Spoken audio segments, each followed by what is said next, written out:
Come on becoming medico. आज हम करने वाले हैं यूकैरियोटिक कोशिकाएं। हमने प्रोकैरियोटिक कोशिकाएं कल समाप्त कर ली है काफ़ी अच्छे तरीके से। आज हम करने वाले हैं यूकैरियोटिक कोशिकाएं।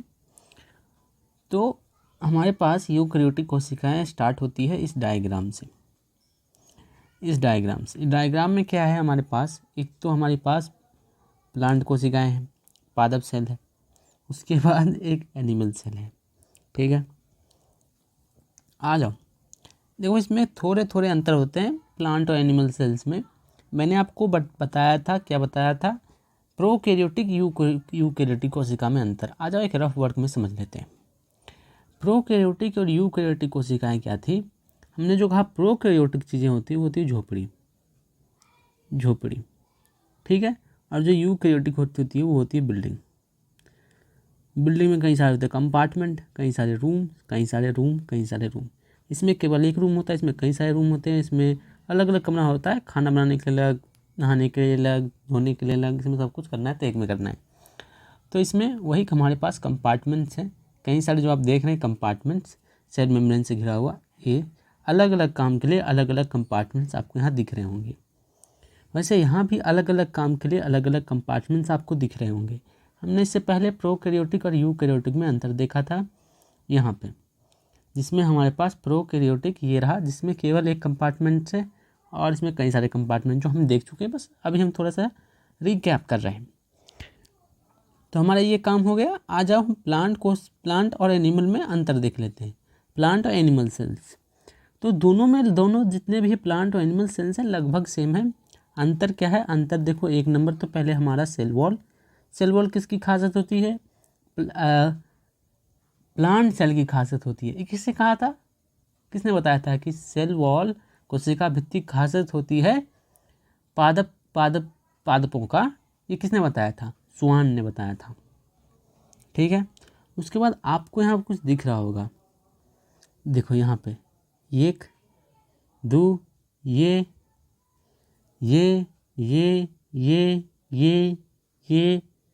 है क्या, ये है प्लाज्मोडेस्माटा। ये किससे बनता है, स्मूथ ईआर से बनता है। देखो प्लाज्मोडेस्माटा क्या होता है, ये जो कोशिका भित्ति है हमारी, ये तो कठोर होती है। तो अगर इसको पानी लेके जाना है या कुछ भी करना है या कुछ एक्सचेंज करना है काम धाम, तो कुछ तो होना चाहिए छेदा नाली जैसा, जिससे कुछ आ जा सके। ये दीवार इतना मोटी बना दिए हो, कुछ नहीं आ जा पाएगा तो मर नहीं जाएगा सेल। तो उसके लिए ये नाली बना दी जाए, खिड़की। जैसे हम घर बनाते हैं, दीवार में क्या करते हैं, खिड़की लगा देते हैं। वैसे ही ये खिड़की बना के रखा है, अपना दीवार बना के रखा है, कुछ लेन देन कर सके, है ना। जो कहते हैं प्लाज्मोडेस्माटा। आ जाओ, तो प्लाज्मोडेस्माटा किस में पाए जाते हैं, प्लांट सेल में पाए जाते हैं। आ जाओ, और ये हमारा सेल वॉल हो गया, प्लाज्मोडेस्माटा हो गया। और क्या खासियत है इसकी, लार्ज सेंट्रल वैक्यूल। देखो इसमें जो राजधानी है वो क्या होती है, लार्ज होती है, बड़ी। क्या होती है, लार्ज होती है। ये इतनी बड़ी हो सकती है कि ये पूरे सेल को घेर ले और न्यूक्लियस हमारा यहाँ पे आ जाए। हमारा जो ये न्यूक्लियस है यहाँ पे बीच में नहीं है, देखो बीच में नहीं है। प्लांट में न्यूक्लियस बीच में नहीं रहता है क्योंकि इसके वजह से ये इतना जगह घेर लेता है। तो ये की और खासियत क्या है, इसके पास लार्ज सेंट्रल वैक्यूल होता है और इसके पास सेंट्रल वैक्यूल नहीं होता है या बहुत कम होता है, होता भी तो छोटा सा होता है, इतू सा। आ जाओ, उसके बाद माइटोकॉन्ड्रिया दोनों में मिलते हैं। इसकी खासियत है एक और, क्लोरोप्लास्ट। अब क्लोरोप्लास्ट आपको दिख रहा है क्या, आपको क्लोरोप्लास्ट दिख रहा है तो बोले क्लोरोप्लास्ट।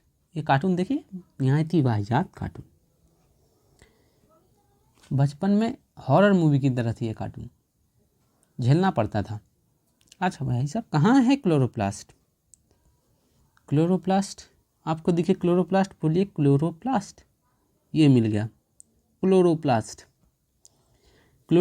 जहाँ खाना बनता है ना, प्रकाश संश्लेषण द्वारा खाना बनता है। क्लोरोप्लास्ट हरित लवक, ये केवल प्लांट में पाया जाता है, एनिमल में नहीं पाया जाता। उसके बाद हमारा क्या खासियत है, आ जाओ यहाँ पे होगा, सेंट्रियोल्स केवल एनिमल में पाया जाता है।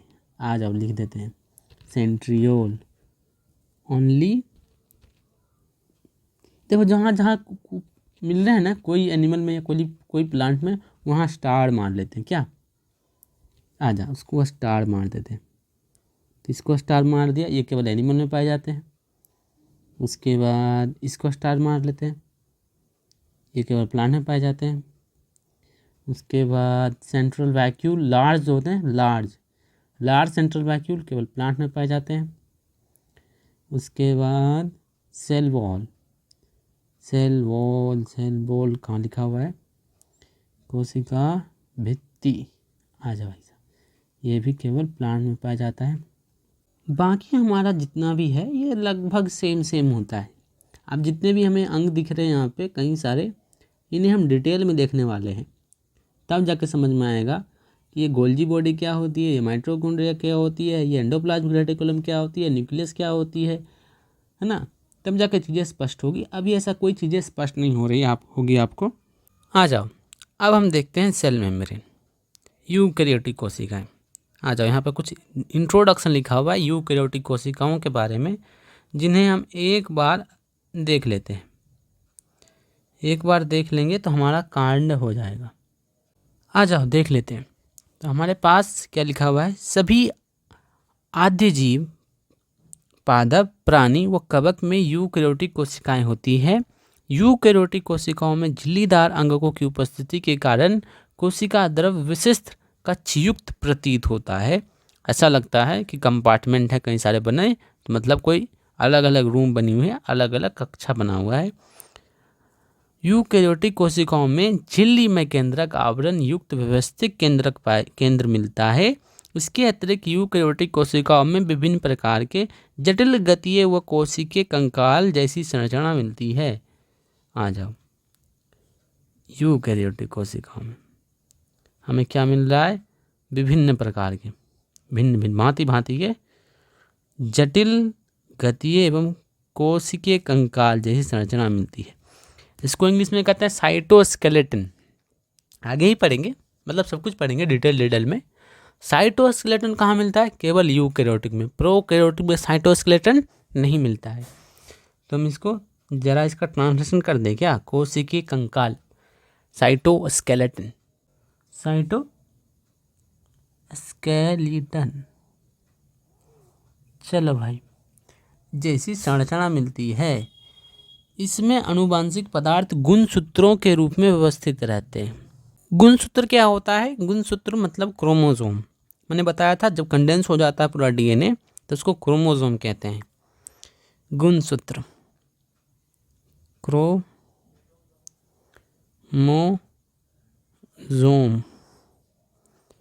ठीक है। सभी यूकैरियोटिक कोशिकाएं एक जैसी नहीं होती। पादप व जंतु की कोशिकाएं भिन्न होती है। पादप कोशिकाओं में कोशिका भित्ति, लवक एवं एक बड़ी केंद्रीय रसधानी मिलती है, जबकि प्राणियों में ही अनुपस्थिति होती है। देखो, इसको हमने लिखा था और स्टार मार्क किया था, यहाँ भी दिया हुआ है। एक काम करते हैं, यहाँ हम पेंसिल मार देते हैं, आ जाओ।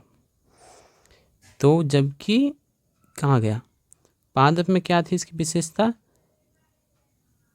कि इसमें कोशिका भित्ति, लवक एवं केंद्रीय रसधानी मिलती है, ये इसकी विशेषता है। जबकि प्राणियों में अनुपस्थित होते हैं। दूसरी तरफ कोशिकाओं में तारकीय मिलता है। हमने क्या बताया था, प्राणी में क्या मिलता है स्पेशल, तारका है मतलब सेंट्रियोल, जो लगभग सभी पादप कोशिकाओं में अनुपस्थित होता है। क्यों होता है हम आगे देखेंगे, सब कुछ आगे देखते हैं आजकल हम। अब प्रत्येक कोशिका अंग की संरचना व कार्यविधि का अध्ययन करेंगे।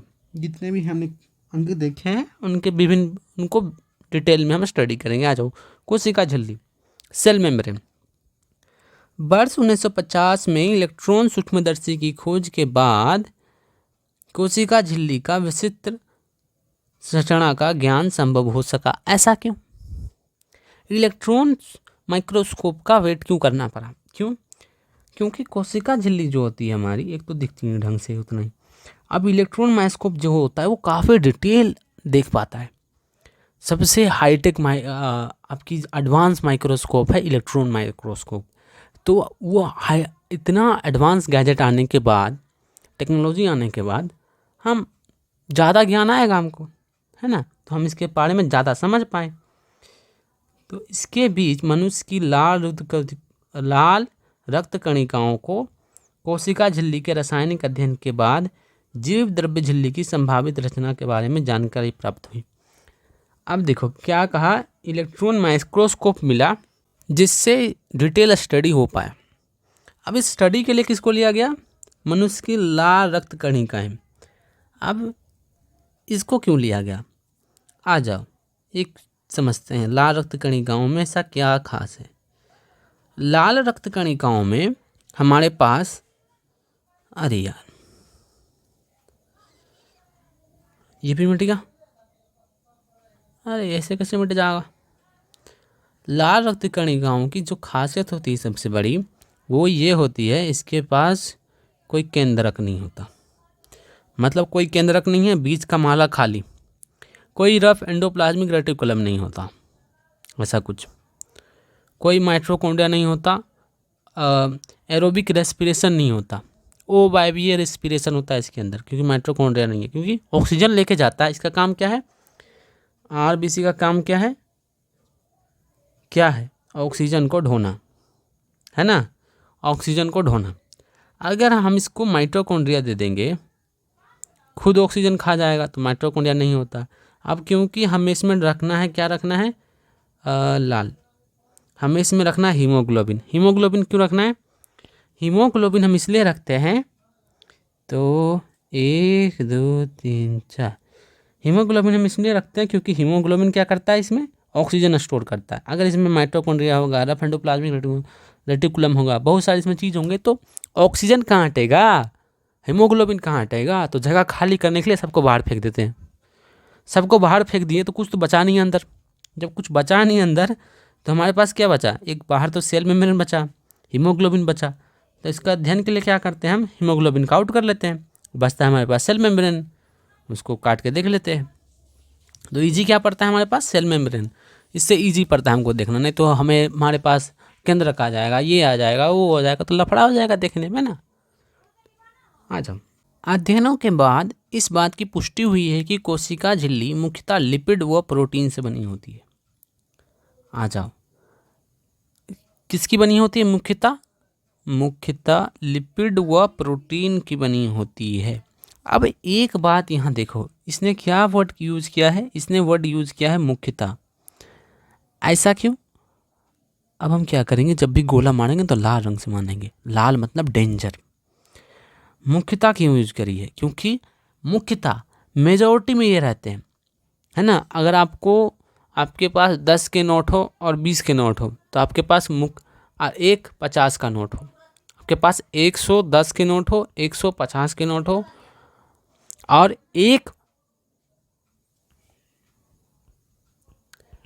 अगर आपके पास 110 के नोट हो और 120 के नोट हो और एक 50 के नोट हो, तो आपके पास मुख्यतः 10 और 20 के नोट ज़्यादा हैं। 50 के नोट तो केवल एक हैं, और दोनों की 10 और 20 के नोट बहुत ज़्यादा हैं आपके पास। तो मुख्यतः आपके पास 10 और 20 के नोट ज़्यादा हैं, है ना। उसी प्रकार इसने लिखा है मुख्यतः मतलब डेंजर समझ लो भाई साहब। हाँ, लाल डाल दिया, लाल मतलब डेंजर। यहाँ से बनेंगे स्टेटमेंट वाले क्वेश्चन। ये इसको वर्ड चेंज करके स्टेटमेंट में डालेगा। मुख्यतः को कहेगा ये ओनली कर देगा, मुख्यतः को केवल ले। यहाँ लिखा है कोशिका झिल्ली मुख्यतः लिपिड व प्रोटीन की बनी होती है, ये लिखा कोशिका झिल्ली केवल लिपिड और प्रोटीन की बनी होती है। ये क्या है हमारा, अरे यार ये कथन हमारा सत्य है। ये कथन हमारा सत्य है कि कोशिका झिल्ली मुख्यतः लिपिड और प्रोटीन की बनी होती है। अगर मैं कह दूं कोशिका झिल्ली केवल लिपिड और प्रोटीन की बनी होती है, तो ये गलत है। क्यों, और क्या होता है इसके पास एक और चीज़ होती है। वो चीज़ क्या होती है, वो चीज़ होती है कार्बोहाइड्रेट। दोस्त, एक और चीज़ होती है, वो कम मात्रा में होती है। कार्बोहाइड्रेट मतलब शुगर, कार्बोहाइड्रेट।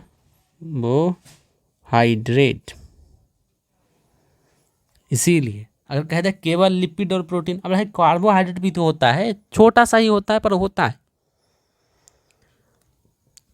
इसमें प्रमुख लिपिड फास्फोलिपिड होते हैं। क्या होते हैं, यहाँ भी देखो लाल रंग का दिख रहा मानेंगे हम। आजकल स्टेटमेंट वाले क्वेश्चन आएंगे तो हम उससे लड़ना भी सीख जाएंगे। प्रमुख,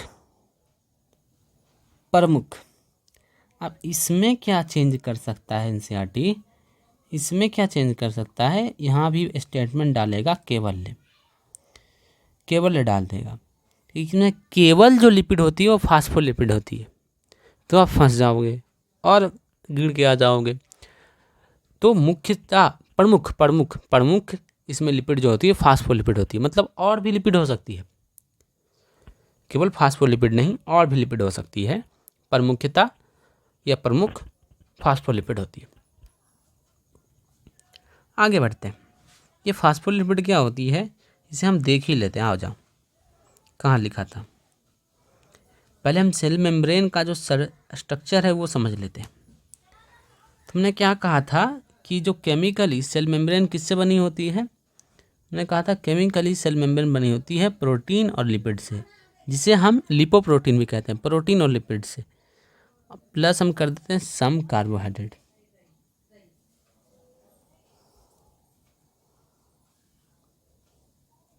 सम कार्बोहाइड्रेट जिसको हम शुगर भी कहते हैं।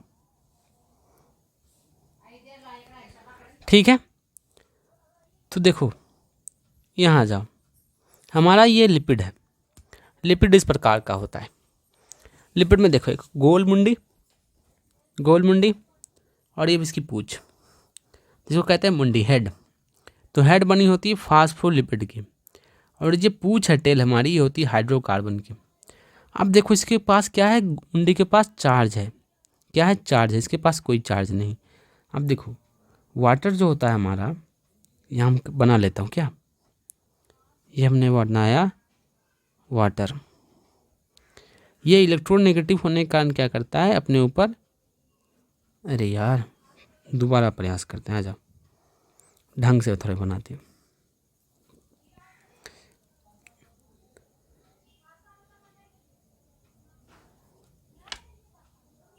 ये हमारा वाटर है, ठीक है, ये वाटर क्या करता है अपने ऊपर, ये ऑक्सीजन इलेक्ट्रोनेगेटिव होता है ना, इलेक्ट्रोनेगेटिव होता है, इलेक्ट्रोनेगेटिव होने के कारण ये क्या करता है, अपना जो है इसका इलेक्ट्रॉन हाइड्रोजन का अपने ऊपर खींचता है, ठीक है, अपने ऊपर खींचता है, इसका इलेक्ट्रॉन अपने ऊपर खींचता है, जिसके कारण इसके ऊपर क्या हो जाता है, हल्का चार्ज आ जाता है, और इसके ऊपर पॉजिटिव चार्ज, इसके ऊपर निगेटिव चार्ज। ऑक्सीजन के पास हल्का पॉजिटिव निगेटिव चार्ज और हाइड्रोजन के पास हल्का पॉजिटिव चार्ज, क्योंकि इसका थोड़ा सा चार्ज ऑक्सीजन ने खींच लिया, ज़्यादा इलेक्ट्रॉन नेगेटिव होने के कारण जो हमारी नॉन मेटल है वो क्या करती है, वो इलेक्ट्रॉन मांगती है, तो इससे ने इलेक्ट्रॉन मांगने के कारण से थोड़ा सा इलेक्ट्रॉन खींच लिया। जो नॉन मेटल क्या होती है, इलेक्ट्रॉन मांगती है, तो इससे इलेक्ट्रॉन थोड़ा थोड़ा खींचने लग गया, जिसके कारण इसके ऊपर हल्का सा नेगेटिव चार्ज और इसके पास हल्का पॉजिटिव चार्ज। आपने पढ़ा होगा ना ये सारी चीज़ें, तो बेसिक बात है। अच्छा भाई, जिसके कारण ये क्या हो गया, पोलर। वाटर क्या होता है जिसके कारण, पोलर, जिसके कारण क्या हो गया वाटर, जिसके कारण वाटर हो गया, अरे बाबा,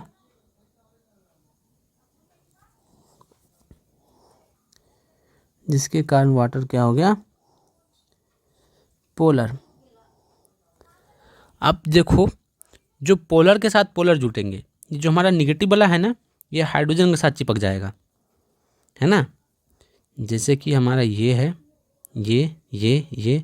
अब इसके पास क्या है, इसके पास है फास्फेट, और फास्फेट होता है निगेटिव चार्ज फास्फेट के ऊपर, तो ये इसको अट्रैक्ट करेंगे, पॉजिटिव और निगेटिव एक दूसरे को अट्रैक्ट करेंगे।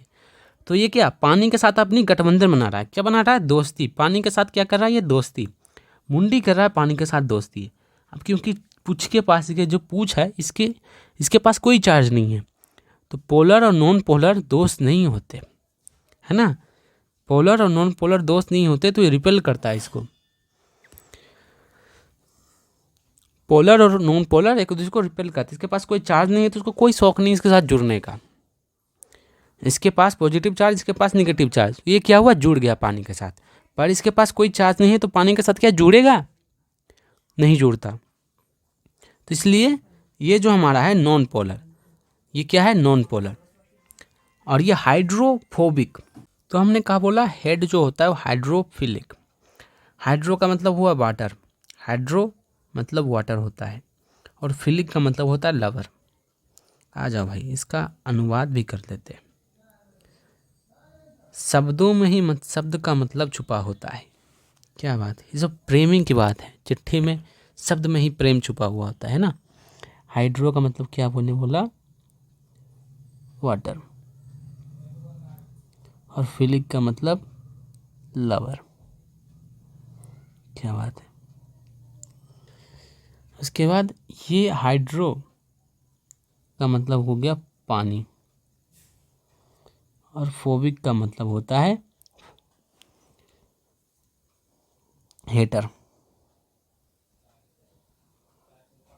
या नफरत करने वाला, पानी से जिसको नफरत है ना। अब जिसको पानी से प्यार है, क्यों पानी से प्यार है, क्योंकि इसका जो है पॉजिटिव और निगेटिव एक साथ मिल जाएंगे और गुलू गुलू करके आराम से सॉल्युबल हो जाएंगे। पर इसके पास कोई चार्ज नहीं, क्योंकि इसके पास कोई चार्ज नहीं, इसको कोई शौक नहीं, इससे अट्रैक्शन, इसको कोई अट्रैक्शन नहीं हो रहा। जब इसको कोई अट्रैक्शन नहीं हुआ तो पानी में सॉल्युबल नहीं होगा, ये पानी में घुल नहीं पाएगा पूछ, और जो मुंडी है वो पानी में आराम से गुलू गुलू कर लेगा। ये पानी से इसको नफरत है। आ जाओ, तो वहीं लिखा हुआ है यहाँ पे हेड जो होती है हमारी ग्लिसरॉल और फास्फोरस की बनी होती है। फास्फोरस के कारण क्या आया था, नेगेटिव चार्ज हमारे पास आया था, है ना। फास्फोरस के पास कारण ही हमारे पास नेगेटिव चार्ज आया था। PO4 और कुछ यार PO4 -3 नेगेटिव चार्ज आया था। और ग्लिसरॉल, और हमारा जो पूछ है, पूछ बनी होती फैटी एसिड का। आ जाओ भाई साहब, ये दोनों को मिला देते हैं। देखो ग्लिसरॉल और फैटी एसिड को तो हमें बनता है लिपिड। लिपिड जो हमारी सेल मेम्ब्रेन जो होती है वो होती है लिपिड। लिपिड का मतलब होता है तेल दोस्त, लिपिड का मतलब हो गया तेल। और जो ग्लिसरॉल है, ग्लिसरॉल ये आपकी साबुन में जाती है। कौन सी साबुन, जो साबुन होती है सफ़ेद, आस पास आर पार दिख जाती है, साबुन आती है ना, कौन साबुन उसका नाम है, अरे यार मैं साबुन का नाम भूल गया। आर पार दिख जाती है साबुन, पारदर्शी साबुन होती है, तो उसमें ग्लिसरॉल डालते हैं, ऐसे फिसलती है। मुलायम साबुन, जितने भी मुलायम साबुन है ना उसमें ग्लिसरॉल डालते हैं। और ग्लिसरॉल और फैटी एसिड जब मिलता है तो हमारे पास क्या बनता है, लिपिड तेल। फैटी एसिड और ग्लिसरॉल आगे पढ़ेंगे, ठीक इसके अगले अध्याय में इसके बारे में डिटेल में पढ़ेंगे, ठीक है। ऐसा कोई टेंशन वाली बात नहीं है कि स्पीड में जा रहे हैं अभी तो। और जो फैटी एसिड होती है हमारी, वो होती है सैचुरेटेड हो सकती है, अनसैचुरेटेड हो सकती है। देखो फैटी एसिड का मतलब क्या होता है, लंबी चेन, कार्बन की लंबी चेन। ये हमारी कार्बन है, रुक जाओ इससे नहीं करेंगे, इससे करेंगे। ये कार्बन की लंबी चेन है, ठीक है। तो जितनी लंबी चेन को कहते हैं फैटी एसिड, कार्बन की।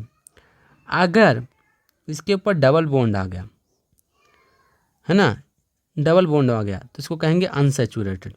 केमिस्ट्री में आपने पढ़ी होगी, अगर आपकी केमिस्ट्री ख़राब है तो आपकी गलती।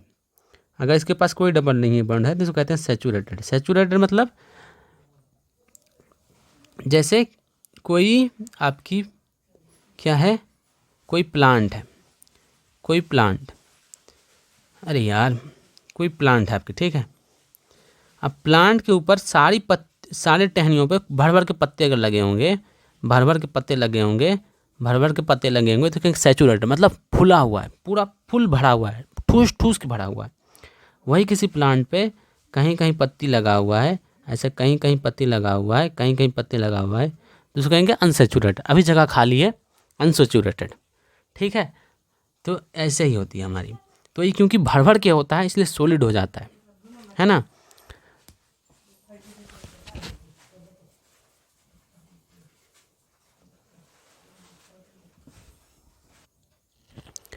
तो मैंने क्या कहा आपसे, ये क्योंकि भर भर के है, ये भर भर के है, तो इतना ठूस ठूस के होने के कारण ये क्या हो गया, सॉलिड। और क्योंकि ये भर भर के नहीं है, थोड़ा थोड़ा कहीं कहीं है, तो ये फ्लूइड हो गया, है ना। अगर कार्बन चेन इसमें भर भर के है तो इसे सॉलिड हो गया।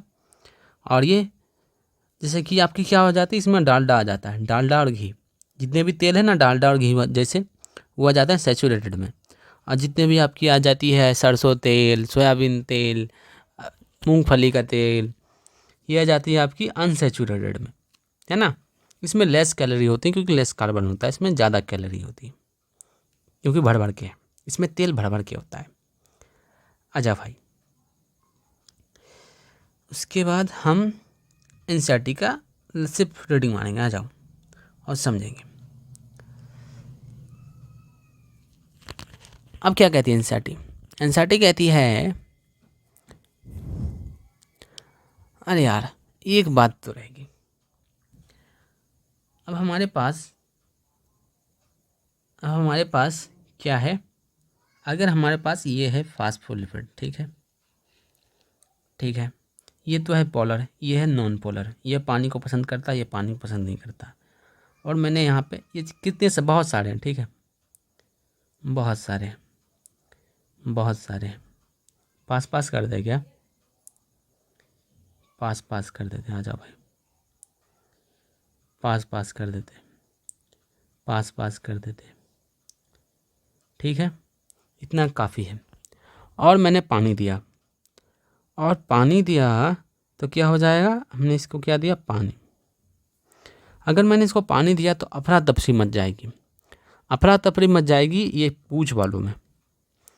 ये कोई तो पानी में सटना नहीं चाहता और इसको पानी से बिल्कुल पसंद है, ये इसको पानी से है प्यार और इसको पानी से नहीं है प्यार। कैसे, आ जाओ भाई साहब, ब्लू, आज दिल भी पानी पानी पानी, मैंने क्या किया, पानी ही पानी कर दिया, आ जाओ, आज दिल ही पानी पानी, पानी में डाल दिया इसको, ठीक है। अब इसमें पानी जो डाल दिया मैंने, इसको हो गई बड़ी टेंशन, पूछ को हो गई बड़ी टेंशन, और जो मुंडी है हमारी, इसको हो गया इस पानी से प्यार है। इसको क्या है, इसको है पानी से प्यार, इसको है पानी से प्यार। अब सबको पानी पानी ही चाहिए, इसको पानी बिल्कुल नहीं चाहिए, तो पूछ भागेगा पानी से बचने के लिए। क्या करेगा ये, देखो ये क्या दिख रहा है हमें, जितने भी पूछ हैं वो अंदर आ गए, जितने भी पूछ हैं। अरे यार रुको, तमन्ना मेरी तुझे दुल्हन बनाए, नहीं भाई सब नहीं, हाँ देखो इसको हम यहाँ डालेंगे, ठीक है। अरे छूट गया ना आ जाओ, देखो यहाँ पे पानी को साफ कर दे थोड़ा, ठीक है। देखो हुआ क्या, अभी हुआ क्या कि इसको तो पानी पसंद है, इसको क्या है, पानी पसंद है, इसको पानी पसंद है, इसको पानी बिल्कुल पसंद नहीं, पूछ को पानी पसंद नहीं है। तो पानी से बचने के लिए क्या करेगा, एक घेरा बनाएगा और पानी को रोक लेगा। इसके चारों तरफ तो पानी है, चारों तरफ क्या है, पानी है, बीच में पानी नहीं होगा, ठीक है, बीच में पानी नहीं होगा। तब तो वेसिकल बनते हैं कि बीच में पानी नहीं है, तो पानी से बचने का इसका एक उपाय आ गया, ऑटोमेटिक सिस्टम है इसमें, ऑटोमेटिक सिस्टम। जहाँ भी पानी में इसको छोड़ दोगे ऐसे सीधा ये गोल हो जाएगा। गोल क्यों हो जाता है, पानी से बचने के लिए, पूछ पानी से बचने का प्रयास करता है और ये चाहता है कि मैं पानी से पूरे घिर जाऊँ। ये भी चाहता है, सब पानी चाहता है मुंडी, तो मुंडी को पानी मिल गया, पूछ पानी को नहीं मिला, तो ये ऑटोमेटिक सिस्टम है। और सेल मेम्ब्रेन में देखो क्या होता है, आ जाओ, जब ये डिस्कस कर ही रहे हैं तो यहाँ आ जाओ। देखो सेल मेम्ब्रेन भी ऐसा है कुछ, सेल मेम्ब्रेन है हमारा। अब देखो इधर पानी होगा, कोई शक की बात नहीं, यहाँ पानी होगा, इधर भी पानी होगा।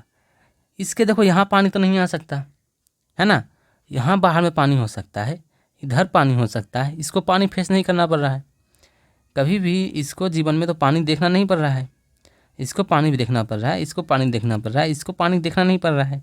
और कुछ आना जाना है तो आने जाने के लिए क्या दिया हुआ है, यहाँ पे प्रोटीन डाल दिया है, इससे कुछ आ जा सकेगा इससे, ठीक है, इससे कुछ को आना जाना है तो इससे आ जाएगा, पानी यहाँ पे पानी इससे आ जाएगा, इसको कोई दिक्कत नहीं देगा, तो ये पानी से बच जाएगा। तो ये क्या करता है, मुंडी इधर कर देता है, एक मुंडी इधर कर देता है, इसलिए बाइलेयर होता है, लिपिड जितना भी होता है बाइलेयर। देखो ये हमारा मेम्ब्रेन जो है, सेल मेम्ब्रेन बाइलेयर क्यों है, क्योंकि इधर मुंडी चाहिए, इधर मुंडी चाहिए, ताकि पूछ बच जाए, ठीक है। पूँछ को पानी से बचाना है, पूँछ को पानी से बचना है बस किसी भी हालत में, इसलिए डबल लेयर बना के रखा हुआ है। ओह शिट, अरे यार, अरे यार, ये क्या हुआ, कैसे हुआ, कैसे हुआ?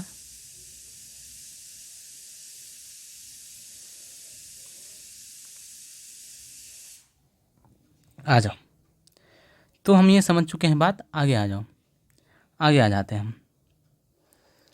आगे हम कहाँ थे? दो सतहों में, हाँ, लिपिड फास्फोलिपिड जो होते हैं, इसमें प्रमुख लिपिड फास्फोलिपिड होते हैं दो सतहों में व्यवस्थित होने में। देखा अभी सेल मेम्ब्रेन बाय लेयर होती है, दो सतह होते हैं उसके, है ना, बीच में पूँछ होता है उसका पानी से बचने के लिए।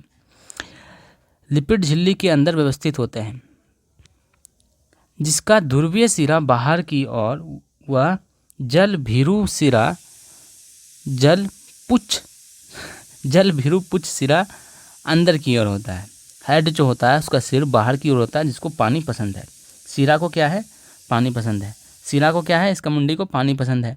और इसका जो पूँछ है हमारा, जिसका जो पूँछ है इसको पानी पसंद नहीं है, इसलिए अंदर रहता है, बच के छुप के रहता है पानी के अंदर। इससे सुनिश्चित होता है कि संतृप्त हाइड्रोकार्बन की बनी हुई अध्रुवीय पूँछ जलीय वातावरण से सुरक्षित रहती है।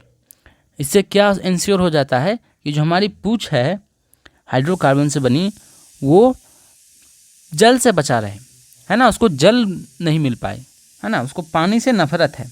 क्या? उसको पानी से नफरत, और मुंडी को क्या है? पानी से प्यार है। उसके बाद आ जाओ, यहाँ क्या लिखा हुआ है कि फास्फोलिपिड में कोलेस्ट्रॉल भी होता है। क्या होता है? फास्फोलिपिड में कोलेस्ट्रॉल भी होता है ना। फास्फोलिपिड में क्या होता है? कोलेस्ट्रॉल होता है। देखो कोलेस्ट्रॉल दिखाता हूँ, ये जो यहाँ पीला पीला दिख रहा है कहीं कहीं कहीं कहीं कहीं कहीं कहीं कहीं, ये होता है कोलेस्ट्रॉल। कोलेस्ट्रॉल क्या होता है? इसको कहते हैं फ्लूइडिटी बफर। अभी क्या होता है फ्लूइडिटी बफर बाद में देखेंगे, ठीक है, अभी चिल मारो, जस्ट चिल। देखो यहाँ हरामीपंथी क्या किया है, यहाँ देखो लिखा हुआ है, बाद में जैव रासायनिक अनुसंधानों से स्पष्ट हो गया कि कोशिका झिल्ली में प्रोटीन व कार्बोहाइड्रेट पाया जाता है। कोशिका झिल्ली में प्रोटीन और कार्बोहाइड्रेट देखो यहाँ एक्स्ट्रा लिखा हुआ है। झिल्ली किससे बना होता है? प्रोटीन और लिपिड से, और उसके ऊपर कार्बोहाइड्रेट भी पाया जाता है, मतलब शुगर। विभिन्न कोशिकाओं में प्रोटीन व लिपिड का अनुपात भिन्न भिन्न होता है। विभिन्न कोशिकाओं में प्रोटीन और लिपिड भिन्न भिन्न होता है। क्या होता है? विभिन्न कोशिकाओं में प्रोटीन व लिपिड का अनुपात जो है भिन्न भिन्न होता है। मानव की जो लाल रुधिर कणिकाएं हैं, मानव की लाल रुधिर कणिकाएं इरेथ्रोसाइट आरबीसी में 52% प्रोटीन और 40% लिपिड होता है। झिल्ली में पाए जाने वाले प्रोटीन को अलग करने की सुविधा के आधार पे दो अंगभूत व परिधि, देखो इसको बाद में देखेंगे, ठीक है, इसको समझेंगे और बाद में देखेंगे। आ जाओ, जैसे कि यहाँ पे क्या लिखा हुआ है कि विभिन्न कोशिकाओं में प्रोटीन और लिपिड का जो अनुपात वो भिन्न भिन्न होता है। जैसे देखो आरबीसी में तो इतना है, आरबीसी में इतना है। इससे देखो एक और बात पता क्या कर सकते हैं, इससे बात क्या पता कर सकते हैं, प्रोटीन लिपिड से देखो ज़्यादा है। प्रोटीन क्या है? किसी भी सेल मेम्ब्रेन में, अरे यार, किसी भी सेल मेम्ब्रेन में हमारी जो प्रोटीन है वो लिपिड से ज़्यादा होती है, ठीक है, ये याद रखना। आ जाओ, जैसे कि बोला भिन्न भिन्न, मतलब कि ये केवल आरबीसी के लिए है, बाकी के लिए ये अलग अलग हो सकता है। आ जाओ, अब हम इसको तो हम बाद में देखेंगे, मैंने क्या कहा, इसको हम बाद में देखेंगे। इसको हम क्या देखने वाले हैं? बाद में देखने वाले हैं। उसको हम ज़रा ये देख लेते हैं कि कोशिका झिल्ली का उन्नत नमूना, इससे पहले भी कई सारे नमूने आ चुके थे, जैसे सैंडविच मॉडल जो कि फ्लॉप रहा। इसका सबसे उन्नत मॉडल 1972 में सिंगर व निकोलसन द्वारा प्रतिपादित किया गया, जिसे तरल कश्मीरी नमूना, तरल कश्मीरी नहीं, कीमीर नमूना, जिसे फ्लूइड मोज़ेक मॉडल कहते हैं, के रूप में स्वीकारा गया और इसका डिटेल भी हम पढ़ेंगे, अभी समझेंगे। इसके अनुसार लिपिड जो होता है वो अर्धतलीय प्रकृति, मतलब आधा तरल होता है, पूर्ण रूप से तरल नहीं होता, जिसे हम क्वासी फ्लूइड ऑफ नेचर कहते हैं लिपिड का। के कारण फॉस्फोलिपिड द्विसतह के भीतर प्रोटीन पारविसिक गति करता है। प्रोटीन पारविसिक, इसको कहते हैं लेटरल मूवमेंट। क्या कहते हैं? Lateral movement. इसको समझेंगे। लेटरल मूवमेंट, वाह, लेटरल मूवमेंट है, लेटरल मूवमेंट, अंग्रेज बन रहे हैं। लेटरल मूवमेंट झिल्ली के भीतर गति करने की क्षमता, झिल्ली के भीतर गति करने की क्षमता पर निर्भर करता है। देखो, प्रोटीन कितना लेटरल मूवमेंट कर सकता है, इसको क्या कहते हैं? इसको कहते हैं, इसकी तरलता पर निर्भर करती है। इसको फ्लूइडिटी कहते हैं। फ्लूइडिटी किसके कैसे मापते हैं? फ्लूइडिटी को कितनी फ्लूइड है, कोई कितनी फ्लूइड है, देखो पानी कितनी फ्लूइड है या कोई चीज़ कितनी फ्लूइड है, जब उसमें आसानी से तैर पाओगे, है ना, तैर के इधर उधर जा पाओगे। तो प्रोटीन आसानी से तैर के इधर उधर जाएगा तो फ्लूइड ज़्यादा फ्लूइड होगा, है ना। झिल्ली की बेहतर की गति करने की क्षमता उसकी तरलता पर निर्भर करता है। तो प्रोटीन आराम से में कितना तैर पा रहा है ना, उसकी फ्लूइडिटी कहलाएगी। आप सॉलिड में तैर सकते हो, दलदल में तैर सकते हो, आप दलदल में तैर सकते हो आसानी से, कीचड़ में तैर सकते हो आसानी से, पानी में तैर सकते हो। तो पानी ज़्यादा फ्लूइड है ना, ज़्यादा तरल है, किससे? दलदल से, मट्टी से। स्वाभाविक सी बात है भाई साहब, पानी जो है ज़्यादा तरल है मट्टी से। तो पानी क्या हुआ? पानी में तरलता ज़्यादा है क्योंकि आप उसमें आसानी से तैर पा रहे हो। उसी प्रकार प्रोटीन इसमें अगर आसानी से तैर पाएगा तो उसकी तरलता ज़्यादा होगी। इसकी तरलता को बढ़ाने के लिए इसमें कोलेस्ट्रॉल डाला जाता है। क्या डाला जाता है? कोलेस्ट्रॉल। इसे कहते हैं फ्लूइडिटी बफर। प्लांट में फाइटोस्टेरोल, एनिमल में कोलेस्ट्रॉल। देखो, हमारे में कोलेस्ट्रॉल पाया जाता है, प्लांट में फाइटोस्टेरोल पाया जाता है। माइक्रोब में जितने भी मोनेरा है, बैक्टीरिया है, इसमें एस्ट्राडायोल। ये फ्लूइडिटी बफर है। फ्लूइडिटी बढ़ाता है, तरलता बढ़ाते हैं मेम्ब्रेन की। आ जाओ, अब हम इसको समझें। अगर हम इसको समझेंगे तो इसको समझ जाएंगे। इसको समझने से पहले एक और चीज़ समझ लें कि ये क्या कहना चाह रहा है। ये फ्लूइड मोज़ेक मॉडल या फिर ये होता क्या है। आ जाओ, इसको समझें। उजला जैसा कुछ है क्या? हमने क्या बोला था? फ्लूइड मोज़ेक का मतलब क्या होता है? मोज़ेक का मतलब चितकबरा। जैसे कोई अपने कुत्ता देखा है, कोई काले कुत्ते पे उजला उजला धारियाँ होती है, या बाघ के साथ चितकबरा होता है, तो है ना। तो उसे देखो, ये चितकबरा जैसा है ना। पानी के ऊपर बर्फ़। जैसे कि आपने देखा होगा कई सारे गाय होती है, उसके ऊपर सफ़ेद गाय ऊपर काली काली धारियाँ होती है, या बाघ जैसे चितकबरा समझ गए हो, है ना। जैसे कि जेबड़ा हो गया, वो चितकबरा। जैसे बाघ हो गया, या फिर अपने गाय देखी, कुत्तों को देखा होगा, उस पर धारियाँ होती है, कहीं दाने दाने जैसे होते हैं, उसे कहते हैं चितकबरा। तो मोज़ेक, जिसको चितकबरा होता है ना, उसको मोज़ेक कहते हैं। तो फ्लूइड मोज़ेक, फ्लूइड का मतलब तरल के ऊपर से चितकबरा जैसी संरचना है, इसको कहते हैं फ्लूइड मोज़ेक मॉडल। इसको देखो यहाँ से समझते हैं। कैसे समझेंगे? इसको ऐसे समझेंगे। देखो, हमारे पास यहाँ क्या दिख रहा है? हमारे पास यहाँ जो दिख रहा है वो क्या दिख रहा है आपको? आपको यहाँ क्या दिख रहा है? आपको यहाँ क्या दिख रहा है? देखो, यहाँ जो तरल है पूरा सकल क्या है? पानी के ऊपर क्या है? यहाँ बर्फ़ है, यहाँ बर्फ़ है, यहाँ बर्फ़ है, यहाँ बर्फ़ है, यहाँ बर्फ़ है। तो सेल मेम्ब्रेन भी ऐसी होती है। सेल मेम्ब्रेन कैसी होती है? सेल मेम्ब्रेन देखो, सेल मेम्ब्रेन भी उसी प्रकार है। सेल मेम्ब्रेन, इसको समझो पानी, इसको समझो पानी, इसको समझो बर्फ़। तो यहाँ बर्फ़ है, यहाँ बर्फ़ है, यहाँ बर्फ़ है, यहाँ बर्फ़ है, यहाँ बर्फ़ है, और ये सब पानी है। ये सब क्या है? पानी। तो सेल मेम्ब्रेन इसी की तरह होती है। इसी को कहते हैं फ्लूइड मोज़ेक मॉडल। ये इसको कहते हैं कि जैसे बर्फ़ होती है ना पानी में, वैसे ही हमारी सेल मेम्ब्रेन होती है ना। तो ये एग्जाम्पल है काफ़ी अच्छा। तो इसको डिलीट कर देते हैं क्या? अब इसका कोई काम नहीं, डिलीट। तो ये क्वासी फ्लूइड क्यों? क्योंकि केवल मेम्ब्रेन होती तो क्या होती? फ्लूइड होती। उसमें प्रोटीन आ गई है तो क्वासी फ्लूइड हो जाएगी। जैसे पानी में तैरना आसान होता, उसमें बर्फ़ आ गया उतना सारा तो तैरना मुश्किल हो जाएगा। आ जाओ, मतलब उसके बीच का है, अर्धतलीय। आ जाओ, इसको समझते हैं। तो हम इसको समझ सके हैं कि ये किस प्रकार का है, बर्फ़ और पानी के एनालॉग्स है। अब देखो इसमें क्या क्या है। देखो ये नहीं थी एनजाइटी में, ठीक, मैंने इन्हें इसको उठाया है, देखो नहीं थी, इसको लगाया मैंने खुद। देखो इधर समझो, यहाँ पे कुछ कुछ संरचना है आपके पास। ये तो हमारी क्या है, ये तो लिपिड है, लिपिड का हेड है, ये क्या है, लिपिड का हेड है, और ये टेल है। अब क्योंकि पानी से बचने के लिए हेड ऊपर आ गया है और टेल को छुपा लिया है, ठीक है, इधर भी पानी होगा इधर भी पानी होगा, तो ये इसको छुपा लिया है पानी से बचने के लिए। अब किसी को ले जाना है कुछ सामान, तो किधर से जाएगा, इधर से जाएगा, इधर से जाएगा, है ना, इधर से जाएगा, प्रोटीन वाले भाग से जाएगा, तो कोई समस्या नहीं। अब देखो इसमें क्या क्या संरचना है, हम तो समझ गए ये तो लिपिड है, और ये क्या है, कोलेस्ट्रॉल, तरलता बढ़ाता है। ये है ग्लाइकोलिपिड।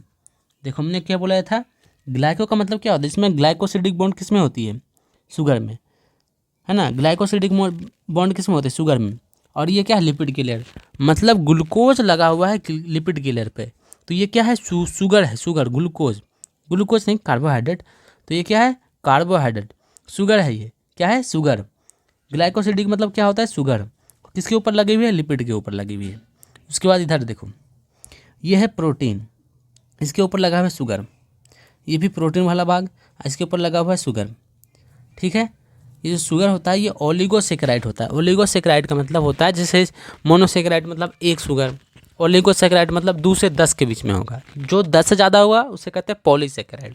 ठीक, इसके आने वाले अगले अध्याय में इसके बारे में पढ़ेंगे, ठीक है। अब यहाँ देखो ग्लाइकोप्रोटीन, अब देखो ये जो है हमारी प्रोटीन की संरचना है, ये क्या है, प्रोटीन है, प्रोटीन की संरचना। अब ये प्रोटीन की जो संरचना है ये किसके ऊपर लगी हुई है, ये लगी हुई है लिपिड के ऊपर। तो इसको क्या कहेंगे, इसको कहेंगे ग्लाइकोलिपिड। क्या कहेंगे, ग्लाइकोलिपिड। देखो, अरे नहीं यार, ये जो हमारी किसकी संरचना है, ग्लाइको का मतलब क्या हुआ, ग्लाइकोसिडिक बॉन्ड। अब ग्लाइकोसिडिक बॉन्ड किस में होता है, शुगर के ऊपर। और ये किसके ऊपर चिपका हुआ है, ये तो है प्रोटीन। तो प्रोटीन के ऊपर चिपका हुआ है तो क्या कहेंगे, ग्लाइकोप्रोटीन। और यही ग्लाइको जो था, ग्लाइकोसिडिक बॉन्ड, शुगर हमारा लिपिड पर चिपका हुआ था, लिपिड पर चिपका हुआ था, इसको क्या कहते हैं, ग्लाइकोलिपिड। समझ में आ गई बात, आगे बढ़ो भाई। यहाँ पर देखो, परिधीय प्रोटीन, एक्सटर्नल प्रोटीन, कुछ प्रोटीन जो होते हैं बाहर होते हैं। देखो ये पूरी अंदर के अंदर है, क्या है, सेल मेम्ब्रेन के, ये पूरे अंदर है। ये भी देखो पूरी सेल मेम्ब्रेन के अंदर है। पर कुछ जो प्रोटीन होती है हमारी बाहर होती है। देखो ये पूरी बाहर है, जो बाहर है उसको आसानी से निकाला जा सकता है, आसानी से निकाल दिया, पर जो अंदर है उसे आसानी से निकाला नहीं जा सकता। समझ गए बात, आगे बढ़ो भाई। तो वहीं पे देखो ये क्या है, ग्लाइकोलिपिड। तो ये क्या हुआ है, ग्लाइकोप्रोटीन, क्योंकि प्रोटीन के ऊपर चिपका हुआ है, ये लिपिड के ऊपर चिपका हुआ है, ये प्रोटीन के ऊपर चिपका हुआ है। समझ गए बात। ये भी देखो इंटरनल प्रोटीन है, ये देखो एंट्री, देखो ये भी जो आर पार हो गए, जो प्रोटीन जो आर पार हो गया, ये भी है इंटरनल प्रोटीन, ये भी है इंटरनल प्रोटीन, ये एक्सटर्नल प्रोटीन, ये भी इंटरनल प्रोटीन। ये जो आर पार हो गया, इसका एक छुरा इधर, सिरा इधर है, एक सिरा इधर है, इसको कहेंगे ट्रांस मेम्ब्रेन प्रोटीन। जो मेम्ब्रेन के आर पार हो जाए उसको कहेंगे ट्रांस मेम्ब्रेन प्रोटीन, ठीक है। इसे ट्रांसपोर्ट का काम होगा, कैसे काम होगा, ट्रांसपोर्ट, कुछ लेके आना है, लेके जाना है, तो आराम से इधर से चला जाएगा, ठीक है। क्योंकि पानी देखो इससे सटना नहीं चाहिए, है ना, पानी को इससे नफरत, तो इधर से आ जाएगा। आ जा भाई। तो हमारी फास्फेट की सतह है, और ये इंटरनल प्रोटीन, और ये है पूरी तरीके से आर पार, तो इनसे कहेंगे ट्रांस मेम्ब्रेन प्रोटीन। तो ये समझ में आ गई बात। यहाँ मैंने आपको एक बात बताई थी, क्या बताई थी, झिल्ली में पाए जाने वाले प्रोटीन को अलग अलग करने की सुविधा के आधार पे दो अंगभूत व परिधीय प्रोटीन में विभक्त कर सकते हैं। क्या कह सकते हैं, अंगभूत। अंगभूत का मतलब इंटरनल प्रोटीन। कौन सा प्रोटीन, इंटरनल प्रोटीन, लिख ले, इंटरनल प्रोटीन। इसको क्या कहेंगे, एक्सटर्नल प्रोटीन, ठीक है। किसके आधार पे, किसके आधार पे भाई, किसके आधार पे, किसके आधार पे, अलग करने की सुविधा। हमारी जो एक्सटर्नल प्रोटीन थी मैंने उसे आसानी से अलग कर सकता हूँ। इसको किस किस आधार पे बांटे हैं हमने, इंटरनल और एक्सटर्नल। परिधीय प्रोटीन की सतह पे होता है, जबकि अंगभूत प्रोटीन आंशिक व पूर्ण रूप से झिल्ली के अंदर धसे होते हैं। आंशिक व पूर्ण रूप से झिल्ली के अंदर धसे होते हैं, जबकि अंगभूत आंशिक व पूर्ण रूप से झिल्ली में धसे होते हैं। आ जाओ देखते हैं। ये हमारा था परिधीय प्रोटीन, जो है हमारा क्या है, परिधीय प्रोटीन। परिधीय प्रोटीन की खासियत क्या है, इसे आसानी से निकाल सकते हैं और इसकी सतह पे होता है। और दूसरा होता है हमारा इंटरनल प्रोटीन, जो इसके अंदर होता है। या तो आंशिक रूप से होगा, ये देखो हमारा ये आंशिक रूप से है, ये आंशिक रूप से है, बोल भाई, ये आंशिक रूप से है और ये देखो पूर्ण रूप से है। तो दो भाग से हो गया, एक आंशिक रूप, एक पूर्ण रूप। चलो आगे भाई, आज आगे आते हैं भाई। झिल्ली की तरलीय प्रकृति इसके कार्य जैसे कोशिका वृद्धि, अंतरकोशिकीय संयोजन का निर्माण, स्रवण, अंतकोशिक कोशिका विभाजन इत्यादि को दृष्टि में महत्वपूर्ण है। समझ में आई बात? नहीं आई ना, हम समझ जाते हैं। आ जाओ। तो झिल्ली की तरलीय प्रकृति इसके कार्य जैसे कोशिका वृद्धि, अंतरकोशिकीय संयोजन का निर्माण, स्रवण, अंतकोशिक कोशिका विभाजन इत्यादि में दृष्टि में महत्वपूर्ण है। अब इसकी तरलीय प्रकृति इसमें कैसे मदद कर रही है, इसको समझने के लिए हम देखो समझते हैं। पहले इसका ट्रांसलेशन कर देता हूँ, इसका इंग्लिश नाम भी लिख देता हूँ। आ जाओ। कोशिका वृद्धि को कहते हैं सेल ग्रोथ। क्या कहते हैं? Cell growth. आप भी लिखेंगे साथ साथ, सेल ग्रोथ। अंतरकोशिकीय संयोजन, अंतरकोशिकीय संयोजन क्या करता है? ये कम्युनिकेशन में काम आता है। जैसे आपके पड़ोसी और आपके घर में के बीच में अगर कोई खिड़की हो तो आप क्या करेंगे? वार्तालाप कर पाएंगे आराम से। तो यही खिड़की का काम करता है। जैसे हमने प्लाज्मोडेस्माटा देखा था ना प्लांट की सेल वॉल में, बिल्कुल ठीक उसी प्रकार। तो ये क्या करता है? खिड़की की तरह काम करता है। इससे सेल आपस में लेन देन करते हैं, बातचीत करते हैं। तो इसको इंग्लिश ट्रांसलेशन भी कर देते हैं, इंटरसेलुलर जंक्शन कहते हैं इसको। क्या कहते हैं? Intercellular junction. Intercellular junction. देखो, इंटर का मतलब होता है दो के बीच में, मतलब दो सेल के बीच में क्या है? जंक्शन है। देखो समझते हैं। हमारी ये कोशिका है और ये कोशिका है, इसके दोनों के बीच में एक जंक्शन बन गया। किसके कारण? प्लाज्मा मेम्ब्रेन, फ्लूइड के कारण। फ्लूइडिटी मतलब तरलता के कारण। तरलता का कारण इसका कोई फिक्स आकार नहीं है, तो अपने आप को कैसे तैसे मोड़ सकता है। ठीक है, तो ये क्या कर सकता है? कम्युनिकेशन कर सकता है। इसका अपना सामान इधर भेज सकता है, उसका सामान इधर भेज सकता है। तो इस तरीके से, ठीक है। और देखो, अरे यार, और देखो क्या था उसके बाद? स्रवण, सिक्रीशन। देखो क्या कहते हैं? सिक्रीशन।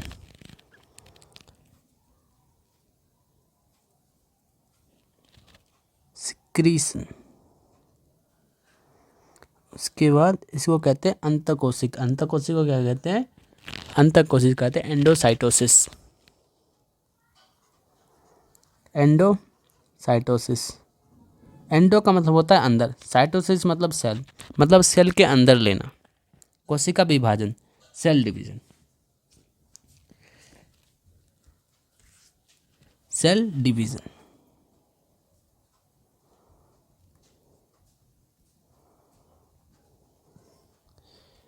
आ जाओ, इसको समझे, इसको मिटा दो। इसको देखो रफ वर्क में लिखना, अभी जो भी लिखाऊंगा उसको रफ वर्क में लिखना, ठीक है। इसको चाहो तो मिटा देता हूँ। आ जाओ, तो हम बात कर रहे थे कोशिका वृद्धि। क्योंकि इसकी तरल प्रकृति होती है, तो अगर सेल ग्रोथ करेगा तो ये भी आराम से ग्रोथ कर जाएगा। ये इतना था तो बाहर बाद में इतना हो जाएगा, क्योंकि तरल प्रकृति है, कोई फिक्स साइज नहीं होती, अपने आप को ऐसे तैसे मोड़ सकता है, तो अपने आप को ऐड भी कर सकता है। जैसे कि अगर आप देखो, जो लिपिड मतलब क्या? तेल। सेल मेम्ब्रेन समझ लो तेल है, तेल के अंदर प्रोटीन डाल रखा है। इतना आराम से समझो कि हमने आइसबर्ग देखा था। आइसबर्ग में क्या था? आइसबर्ग में क्या था? आइसबर्ग में कि पानी के अंदर क्या था? आइस था। इसमें क्या है? तेल के अंदर प्रोटीन है। क्या है? तेल के अंदर प्रोटीन। इसको समझो कि ये क्या है? तेल है, ये तुम्हारा तेल है, ये सब तेल है, और इसके अंदर प्रोटीन है, इसके ऊपर प्रोटीन है, इसके अंदर क्या है? प्रोटीन। बाकी ये सब क्या है? ये सब तेल है। तो ऐसा ही सेल मेम्ब्रेन होता है, ऐसा ही सेल मेम्ब्रेन होता है। ये सब समझो, ये सारा हिस्सा क्या है, तेल है, ये है तेल और ये है प्रोटीन। ठीक है, समझ गए बात। अब देखो, क्योंकि तेल के अंदर और तेल डालने के क्या हो जाएगा, वृद्धि हो जाएगी। इससे कोई बात तो नहीं कि तेल वृद्धि नहीं कर सकता, ऐसा थोड़ी बात है। ये सारा तेल है, इसके अंदर और तेल डालेंगे तो बड़ा हो जाएगा। तो अगर इसका साइज पहले इतना था, हाँ ये इतना था, तो इतना हो जाएगा आराम से, और तेल आएगा और बड़ा हो जाएगा, तो कोई समस्या नहीं है। तो वृद्धि में काम आ गई। अंतर कोशिकीय संयोजन मैंने बात कर ली इस पर। उसके बाद सिक्रीशन। देखो, अगर कोई कोशिका है, ठीक है, अगर कोई कोशिका है और कोशिका को करना है सिक्रीशन, मतलब कुछ ही जगह को उसको बाहर भेजनी है। तो ये कोशिका है, इसकी सेल मेम्ब्रेन है, और यहाँ पे कोई वेसिकल है, इसमें है कुछ सामान कचरा, इसको भेजना है बाहर। तो ये क्या करेगी, इसको यहाँ लेके आएगी, और यहाँ लेके आएगी तो इसे चिपक जाएगा और ये आ जाएगा बाहर, ये चला गया बाहर। तो क्या होगा, सिक्रीशन हो गया हमारा, सिक्रीशन। एंडोसाइटोसिस कैसे कर, एंडोसाइटोसिस भी ऐसे ही करती है, कैसे भाई साहब, हमारी एक वहीं पे कोई खाना है, ठीक है, और ये हमारी सेल को दिख गया है खाना, तो ऐसे मुंह बनाएगी। जैसे आप खाना खाते हो कैसे मुंह फाड़ते हो, वैसे ये मुंह फाड़ेगी इसको खाने के लिए, और ये अपने आप को ग्रोथ करेगी, इसको गायब करेगी, ये इसको ग्रोथ करेगी इधर, अरे यार सॉरी यार, इसको करेगी इधर ग्रोथ, इसको करेगी इधर गायब। आ गया सेल के अंदर, तो ये क्या हुआ, सेल के अंदर आ गया, है ना, इसी सेल के अंदर आ गया। ठीक है, एंडोसाइटोसिस, एंडो मतलब अंदर, सेल के अंदर आ गया। उसके बाद सेल डिवीजन, कोशिका विभाजन में सहायक होती है। जैसे कि हमारी कोशिका है गोल गोल, अब कोशिका ने विभाजन करने का सोचा तो कोशिका ऐसे होगी, क्योंकि सेल मेम्ब्रेन जो है हमारी फ्लूइडिटी होती है, तरल होती है, कोई ठोस आकृति नहीं, अपनी आकृति बदल सकती है। तो आराम से जिस कोशिका विभाजन करेगी, और यहाँ से ये टूट जाएगा, आधा हिस्सा इसके पास, आधा हिस्सा इसके पास, और ये कोशिका विभाजन कर लेगी। हाँ ठीक है, तो इसको मिटा दूँ, इसको रफ वर्क में नोट कर लेना, ठीक है। आ जाओ, इन दोनों को रहने देता हूँ। उसके बाद चलो आगे बढ़ते हैं। चलो यहाँ पे हमारे पास क्या है, एक्टिव ट्रांसपोर्ट, पैसिव ट्रांसपोर्ट। अब एक्टिव ट्रांसपोर्ट और पैसिव ट्रांसपोर्ट को ये एनसीईआरटी में नहीं समझेंगे, हम थोड़ा अलग से समझते हैं, उसके बाद हम एनसीईआरटी की रीडिंग करेंगे। आ जाओ अब समझते हैं हम एक्टिव ट्रांसपोर्ट और पैसिव ट्रांसपोर्ट। एक्टिव ट्रांसपोर्ट और पैसिव ट्रांसपोर्ट को समझने के लिए हमें क्या समझना होगा, आ जाओ, आपकी डिफ्यूजन्स है ना, डिफ्यूजन्स हैं आपकी पैसिव ट्रांसपोर्ट डिफ्यूज़न। आ जाओ, हम यहाँ पे बनाएंगे एक बाल्टी,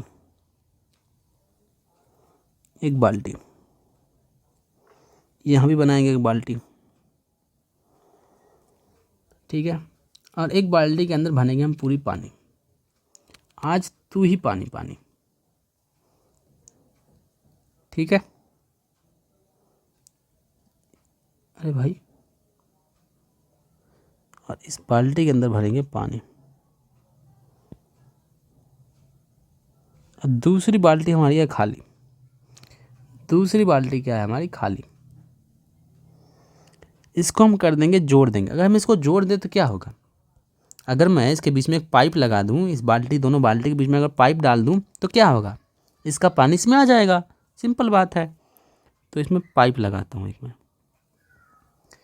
क्या करेंगे, पाइप लगाएंगे।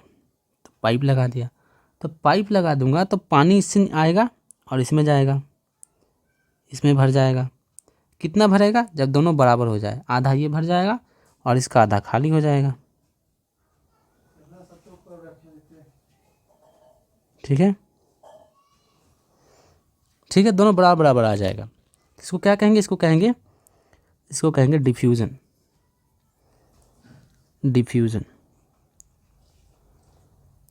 डिफ्यूज़न।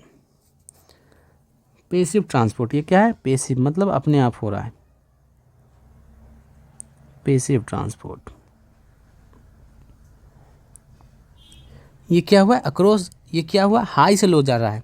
ये क्या था? हाई पे था पहले, ये पहले कहाँ था? हाई पे था। ये क्या था? लो था खाली, मतलब ज़्यादा से कम की ओर।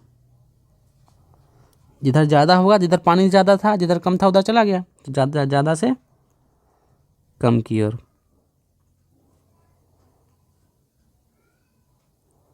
ठीक है, इसको कहेंगे क्या? Passive transport. अब देखो एक्टिव ट्रांसपोर्ट क्या होता है। एक्टिव ट्रांसपोर्ट क्या होता है? अगर हम दोबारा बाल्टी लें,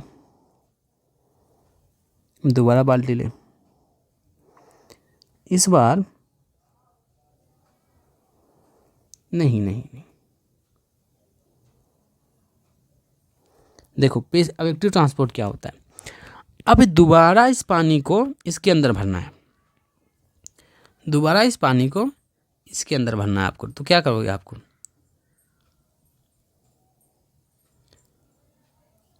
अगर दोबारा पानी को इसके अंदर भरना है तब क्या करोगे? अगर इस पानी को दोबारा इसके अंदर भरना है तब क्या करोगे? इसमें एक मग लोगे, इसके अंदर डाल दोगे। तो आपने मग लिया और इसका जितना भी पानी था उसको उसके अंदर डाल दिया, इसके मग की सहायता से। इसको बंद कर देते हैं, ठीक है। और इसको तोड़ दिया आपने कि पानी आना चाहिए, तो इसको क्या किया? मग की सहायता से आपने इसके अंदर डाल दिया, पूरा भर गया ये, है ना। तो आपको क्या करना पड़ा? काम करना पड़ा यहाँ पे, यहाँ क्या करना पड़ा आपको? काम करना पड़ेगा, काम करना पड़ा, मतलब एनर्जी लगी आपकी, आप थक गए। और आपने क्या किया? लो से जहाँ कम, यहाँ क्या हाई से लो, हाई से लो नहीं, यहाँ पे लो से हाई गया, उल्टा गया। यहाँ कहाँ गया? लो से हाई, लो से कहाँ गया? हाई। ये क्या है? लो पे था, ये कम होता जा रहा है समय के साथ और ये हाई होता जा रहा है, आप उल्टा जा रहे हो। ये क्या है? ये क्या है? अक्रॉस किसके द्वारा होता है? Concentrated gradients, cross concentration gradient. ये हमने क्या किया? Against concentrated gradients. अगेंस्ट मतलब आपने उल्टा काम किया है, आप लो से हाई गए हो, अगेंस्ट गए हो, उल्टा गए हो। Against concentration gradient.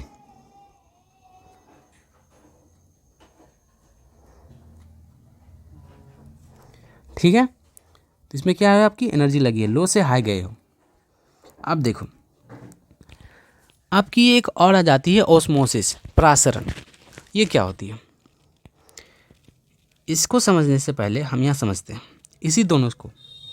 अगर आपके पास ये पहाड़ है और पहाड़ पर से अगर कोई गेंद को नीचे फेंकना है, बस आराम से खुद ही आ जाएगी, खुद ही नीचे आ जाएगी। पर यही पहाड़ है और गेंद को ऊपर लेके जाना है तो क्या करनी पड़ेगी? मेहनत करनी पड़ेगी। आप वही काम कर रहे हो यहाँ पे कि पानी को हम, तो यहाँ पे हमें क्या करना पड़ा? पेसिव वर्क हो रहा है। पेसिव मतलब स्वयं ही चीज़ें हो रही है। यहाँ क्या हो रहा है? पेसिव वर्क हो रहा है। और हमें क्या? एक्टिव वर्क करना पड़ रहा है हमें। मतलब पेसिव मतलब हमने कोई काम नहीं किया, हम बैठे हैं। एक्टिव वर्क हो रहा है मतलब हमें काम करना पड़ रहा है, एनर्जी खर्च हो रही है, मेहनत करनी पड़ रही है। यहाँ कोई मेहनत नहीं करनी पड़ रही है। तो इसको क्या कहते हैं? डिफ्यूज़न कहते हैं इसको, डिफ्यूज़न। ये स्वयं ही होती है अपने आप, है ना। पानी ज़्यादा है, इधर कम है, तो अपने आप गिर जाएगी। यहाँ पे हाइट पे, ये पे इसके पास क्या है? हायर पोटेंशियल एनर्जी है। देखो पोटेंशियल एनर्जी क्या होती है? mgh। हाइट बढ़ गई तो पोटेंशियल एनर्जी बढ़ जाएगी, तो इसकी पोटेंशियल एनर्जी क्या है? ज़्यादा है। और यहाँ पे पोटेंशियल एनर्जी गेंद की क्या होगी? कम होगी। तो हाई से कम आ रहा है, हाई से लो, हाई से लो आ रहा है। इसमें क्या होगा? अगेन हम देख रहे हैं हाई से लो। यहाँ पे देखो पोटेंशियल एनर्जी क्या है? लो। यहाँ पे हाइट ज़्यादा है तो यहाँ पे पोटेंशियल एनर्जी क्या होगी? High, high potential energy. तो यहाँ लो से क्या जा रहे हैं? हाई। लो से जा रहे हैं हाई, लो से हाई जा रहे हैं तो हमें काम करना पड़ेगा, वर्क करना पड़ेगा। अब आ जाओ, एक बार और आ जाती है आपकी ऑस्मोसिस क्या होती है। ऑस्मोसिस, ऑस्मोसिस, ऑस्मोसिस क्या होती है? एक प्रकार का डिफ्यूजन होता है, एक प्रकार का डिफ्यूजन, इसको परासरण कहते हैं, परासरण कहते हैं, देखना पड़ेगा। एक तो परासरण कहते हैं, ठीक है। निष्क्रिय परिवहन, सक्रिय परिवहन, चलो हटाओ, परासरण कहते हैं इसको। आपने देखा होगा इसमें परासरण में क्या होता है, ये एक प्रकार का डिफ्यूजन है। इसमें क्या होता है, इसमें केवल जो हमारा सल्यूट और सॉल्यूशन होता है, तो केवल सॉल्वेंट होता है, केवल जल, सॉल्वेंट या जल लिख सकते हैं। तो जल गति करता है, सॉल्यूट नहीं करते। मैं समझाता हूँ आपको, आ जाओ। ये एक प्रकार का डिफ्यूजन है जिसमें केवल जल का डिफ्यूजन होता है। किसका होता है? अरे यार, इसमें केवल जल का डिफ्यूजन होता है। किसका होता है? जल का डिफ्यूजन, ठीक है। आप समझे, आपने किशमिश फुलाने वाला काम किया है। आपकी जो आपने पिछले कक्षाओं में ये चीज़ें पढ़ी होगी कि आपने किशमिश, आप एक कटोरी में आपने किशमिश दिया कुछ, रुक जाओ, ऐसे ऐसे ऐसे ऐसे ऐसे एक सूखा हुआ किशमिश है, ऐसे ऐसे ऐसे ऐसे सूखा हुआ किशमिश है, सूखा हुआ किशमिश है। इसको आपने क्या किया, इसको आपने जल में दिया। आ जाओ, सूखे हुए किशमिश को क्या किया आपने, जल में दिया। जल में देने के कारण क्या हुआ, ये जो है फूल गया। क्या हुआ? बड़ा हो गया, किशमिश बड़ा हो गया। आओ समझे ऐसा क्यों हुआ। इसी यहाँ पे जो है परासरण काम कर रहा है ना। यहाँ पे ऑस्मोसिस कैसे काम कर रहा है, अब देखो। किशमिश के अंदर क्या होती? चीनी होती, मिठास होती है ना। तो किशमिश के अंदर होती है मिठास, चीनी। तो हम ये समझे कि अगर किशमिश में 90% 90 पानी है और 90 है चीनी, 90 क्या है? शुगर, और 10 है चीनी, 90 है शुगर यानी चीनी, इसमें 90 चीनी है, 10 क्या है? पानी। और पानी में क्या है? 100 पानी। भाई पानी में तो पानी होगा ना, 100 पानी, 100% पानी। तो देखो हमारा जो पानी है यहाँ 100 है और यहाँ क्या है? 10, ठीक है। और एक बात देखो, यहाँ पे जो शुगर है हमारा ये है 100 और यहाँ हमारा शुगर है 0। यहाँ हमारा शुगर कितना है? 0 शुगर। तो क्या होगा आप सोच के बताओ। यहाँ पे पानी है ज़्यादा, यहाँ है पानी कम, यहाँ है पानी ज़्यादा, इसमें है पानी कम। तो पानी क्या इसमें घूमेगा? इसमें आ जाएगा, पानी इसमें घुस जाएगा ना, घुस जाएगा। तो केवल पानी यहाँ घुस रहा है तो इसको कहेंगे ऑस्मोसिस। ऑस्मोसिस, अरे यार, ऑस्मोसिस, ऑस्मोसिस, केवल पानी जा रहा है। अब क्योंकि इसमें चीनी 90 है, उसमें चीनी जो 0 है, तो चीनी से निकल के पानी में आ जाएगा। चीनी क्या? शुगर।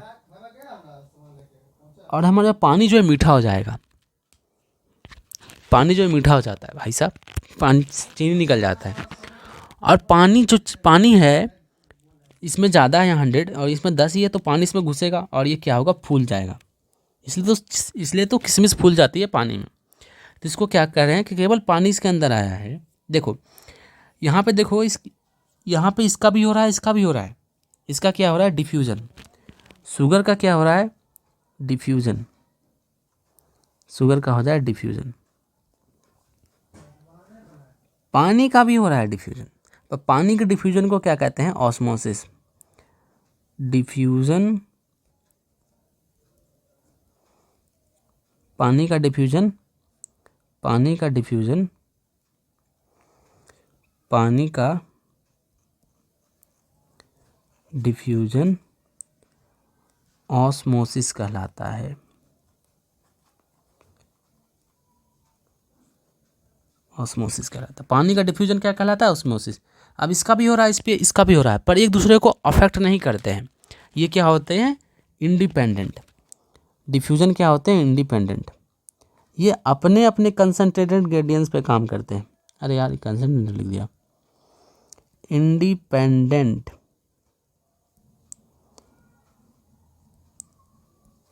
ऑफ अदर, है ना। काम किस पे करते हैं? काम अपने अपने कंसंट्रेशन पे काम करते हैं। अपने अपने कंसंट्रेशन ग्रेडियंट मतलब अंतर जो आता है उसके कंसंट्रेशन में, सांद्रण में जो अंदर आता है उस पे काम करते हैं। अपने अपने कंसंट्रेशन ग्रेडियंट पर काम करते हैं।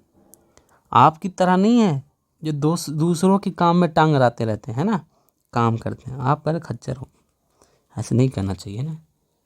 आ जाओ, तो ये समझ लें, ठीक है। एक और होती है, एक होती है फैसिलिटेटर डिफ्यूजन। फैसिलिटेटर डिफ्यूजन क्या होती है? आ जाओ। अब देखो, उसको समझने के लिए इसको क्या करेंगे। फैसिलिटेटर डिफ्यूजन में डिफ्यूजन तो होती है, पर उसमें प्रोटीन की आवश्यकता होती है। प्रोटीन की आवश्यकता क्यों होती है? कुछ ऐसे हमने चीज़ देखा था,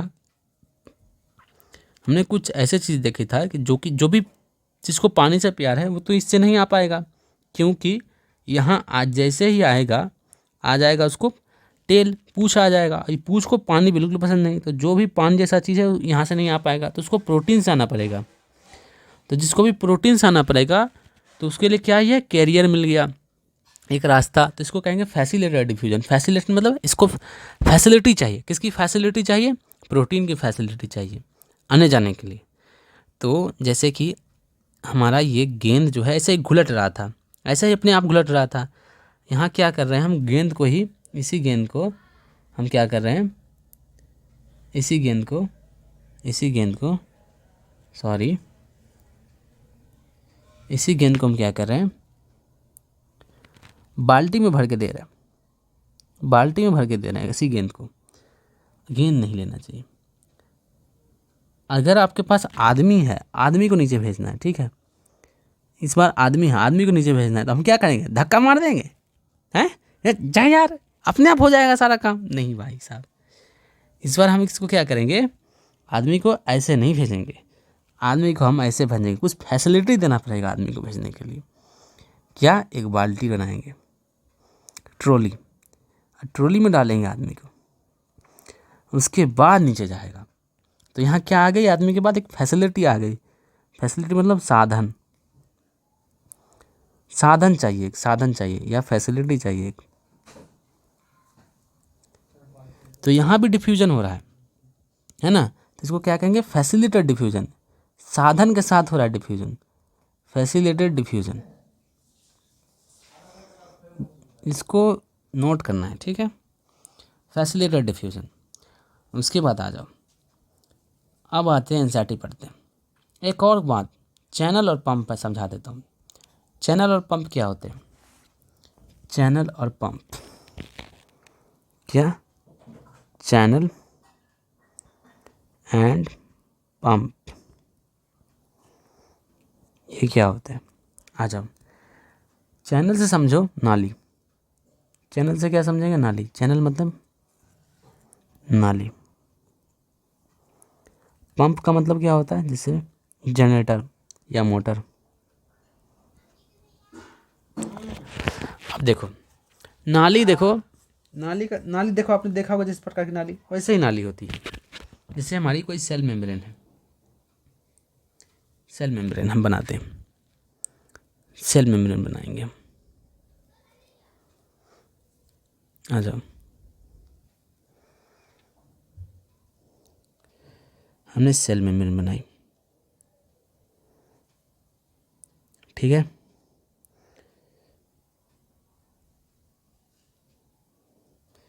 अब जो हमने सेल मेम्ब्रेन बनाई, इसमें हम बनाएंगे प्रोटीन।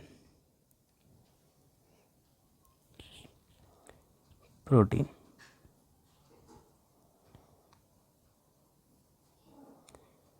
देखो ये जो साधारण वाला काम हुआ था, अगर यहाँ पे बहुत सारा, मान लो यहाँ बहुत सारा पानी है, क्या है यहाँ पे पानी, यहाँ पानी नहीं है, तो क्या होगा, क्या होगा भाई साहब, साधारण सी बात है, साधारण सी बात क्या है कि पानी इधर से इधर आ जाएगा, कोई काम नहीं करना पड़ेगा। तो ये चैनल जो है इसको कोई काम नहीं करना पड़ता, चैनल में कोई काम नहीं पड़ता। तो ये क्या है, पैसिव ट्रांसपोर्ट में काम आता है, डिफ्यूज़न में काम आता है, किसमें, डिफ्यूज़न में काम आता है। उसके बाद हमारे पास आ गया पंप। अब यही कांड हम इधर करेंगे, आ जाओ पंप बनाते हैं। सेल मेम्ब्रेन हमारी 2 लेयर होती है, अब हम पंप बनाएंगे। अब पंप क्या करती है, मान लो इधर चीनी बहुत है, इधर क्या है, शुगर है बहुत ज़्यादा, शुगर कम है, इधर क्या है, शुगर है कम, लो है, इधर क्या है, शुगर हाई, क्या है, हाई। अरे यार क्या चल रहा है भाई जीवन में,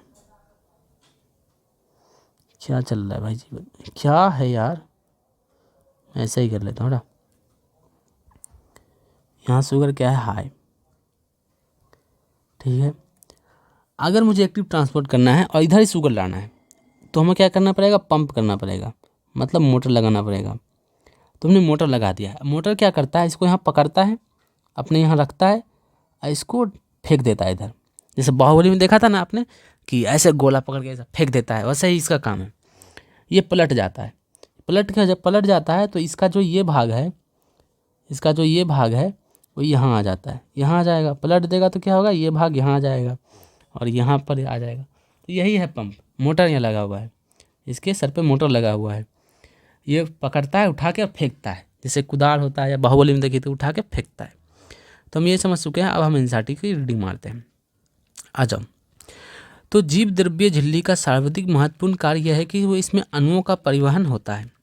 ये झिल्ली उसके दोनों तरफ से मिलने वाले अणुओं के लिए चयनित पारगम है। क्या है, सेलेक्टिव, हमारी क्या है मेम्ब्रेन, हमारी चयनित पारगम में हमारी जो सेल मेम्ब्रेन है वो क्या है,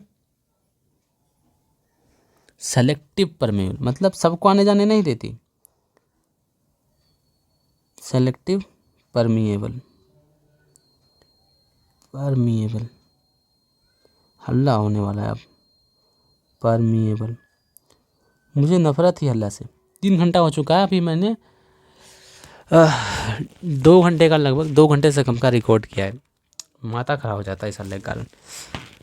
सेलेक्टिव परमेबल मतलब कि इसके पास एडवांटेज है कि किसको ला सकता है, किसी को नहीं ला सकता है ना, क्योंकि चैनल और पंप है, सेल मेम्ब्रेन है।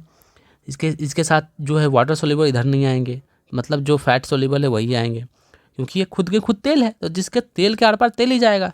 भाई साहब तेल में देखा है पानी मिलते हो नहीं, और जो पानी वाला है इधर आएगा। अब इसमें भी चैनल और पंप है, अपना डिसाइड करता है, स्वतंत्रता है। अच्छा देखो यहाँ पे ग्लाइकोस, यहाँ पे जो इतने सारे स्ट्रक्चर हमें दिख रहे हैं, ग्लाइकोलिपिड और ग्लाइको प्रोटीन, इसका काम क्या होता है, इसका प्रोटीन का काम जो होता है वो होता है act as a receptor. Receptor मतलब कि कुछ चीज़ को अंदर लेना है या नहीं बाहर लेना है, तो वो कुछ इस पे आके जुड़ता है, जिसको यहाँ पे दिख रहा है ना आपको, ये क्या है साइट, रिसेप्टर साइट है, रिसेप्टर। और सेल रिकॉग्निशन मतलब झंडा।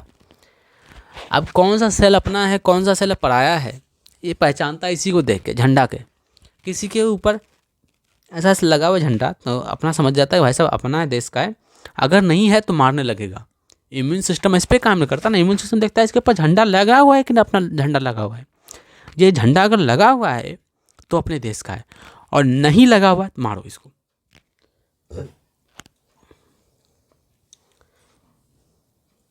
आ जाओ।